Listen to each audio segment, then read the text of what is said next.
আসসালামু আলাইকুম বন্ধুরা, আজকে ভিডিওতে আমি আপনাদেরকে টাকি মাছ দিয়ে খুদুইরা শাক রান্না করে দেখাবো। এর জন্য আমরা সবার প্রথমে পাতিলে পানি গরম করে তাতে স্বাদমতো লবণ দিয়ে দিব। তারপর আমরা এতে দিয়ে দেবো কয়েকটা কাঁচামরিচ। কাঁচামরিচটাকে আমরা মাছ বরাবর কেটে নিয়েছি। তারপর আমরা এতে দিলাম একটা পেঁয়াজ কুচি এবং কয়েক কোয়া রসুন হালকা থেতলে দিয়ে দিয়েছি। তারপর আমরা এই পানিতে দিয়ে দেবো হাফ চা চামচ পরিমাণে হলুদ গুঁড়া, হাফ চা চামচ পরিমাণে মরিচের গুঁড়া এবং 1 চা চামচ পরিমাণে ধনিয়ার গুঁড়া। দেওয়ার পর কিছুক্ষণ নাড়াচাড়া করার পর আমরা এতে আগে থেকে কেটে পরিষ্কার করে রাখা টাকি মাছগুলো দিয়ে দিব। আমরা এখানে কাঁচা মাছ দিয়েছি, আপনারা চাইলে মাছগুলোকে হালকা ভেজেও নিতে পারেন।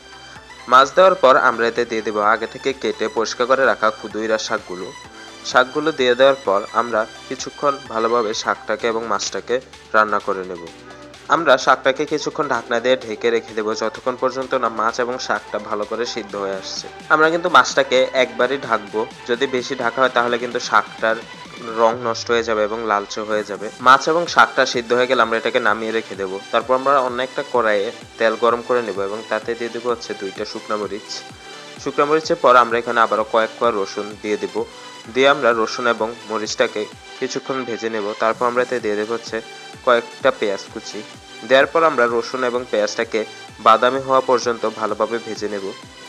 বাদামি হয়ে গেলে আমরা এতে আগে থেকে রান্না করে রাখা মাছ এবং শাকটা দিয়ে দেব। তারপর কয়েক মিনিট নাড়াচাড়া করে নামিয়ে নিলেই টাকি মাছ দিয়ে খুদুইরা শাক রান্না হয়ে যাবে। তো আশা করি আজকে ভিডিওটা আপনাদের কাছে ভালো লাগলে অবশ্যই একটা লাইক করে দিবেন এবং আমাদের চ্যানেলটিকে সাবস্ক্রাইব করে দিবেন এরকম আরো নতুন ভিডিওর জন্য। ধন্যবাদ।